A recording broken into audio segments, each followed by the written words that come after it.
এই ফায়ার ফিনিক্সকে ধরে নেওয়া হয়েছিল।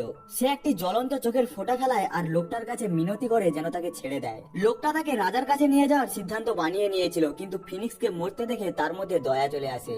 সে ভারী লোহার জাল খুলে দেয়। মুক্ত হতেই ফিনিক্স নতুন জীবনের মতো উঠে দাঁড়ায়। সে মাথা ঝুঁকিয়ে লোকটাকে ধন্যবাদ জানায় আর আকাশের দিকে উড়ে যায়। নিজের জীবন বাঁচানোর বদলা মেটানোর জন্য সে একটি জ্বলন্ত পালক লোকটার কাছে ছেড়ে যায়, যাতে সে এটাকে প্রমাণ রূপে রাজার কাছে দিতে পারে। কিন্তু যখন লোকটা পালক রাজাকে দেখাইতো, সেটা এখন নিভে গিয়েছিল এবং সাধারণ কাকের পালকের মতো দেখাচ্ছিল।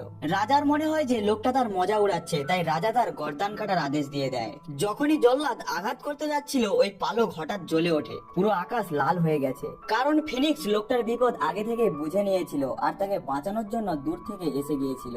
সে শহরের সব থেকে উঁচু জায়গাতে নামে এবং তার গরম ঝাপটা পুরো শহরকে আলোতে ভরে দেয়। এটা দেখে শহরের লোকেরা মেনে নেয় যে লোকটা সত্যি বলছিল আর সবাই তাকে হিরো বলতে লাগে। এটি দেখে রাজা তাকে মুক্তি দিয়ে দেয়, কিন্তু মনে মনে বদলা নেওয়ার সিদ্ধান্ত নেয়। রাজা তাকে বরফের চূড়াতে ঘুমন্ত রাজকুমারীকে জাগাতে পাঠায়। রাজা জানতো যে এই সফর বিপজ্জনক আর কেউই ওইখান থেকে জীবিত ফিরে আসেনি। কিন্তু যদিও রাজা জানতো না যে ইভানের কাছে একটি জাদুই গাধা আছে যে সবকিছুই করতে পারে।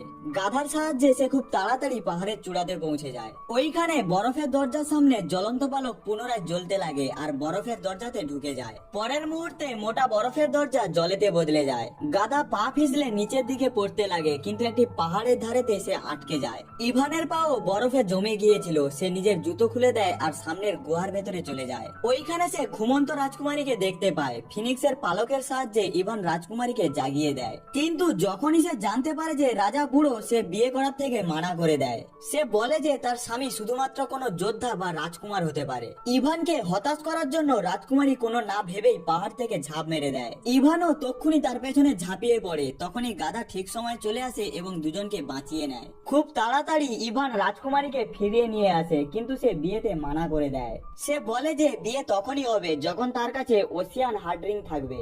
যখন রাজা জানতে পারে যে এই আংটি একটি হাঙরের কাছে আছে, তো সে ইভানকে ডাকে। পরের দিন ইভান গাধার পিঠে চেপে বিশাল সমুদ্র পার করতে বেরিয়ে পড়ে, কিন্তু একটি সিগাল পাখি তাকে ধাক্কা মেরে দেয় এবং সে সোজা সমুদ্রতে পড়ে যায়। যখন ইভান সমুদ্রের গভীরে পৌঁছায়, তো সে একটি বিশাল লোহার সেলকে দেখতে পায়, যা কিছু একটাকে বেঁধে রেখেছিল।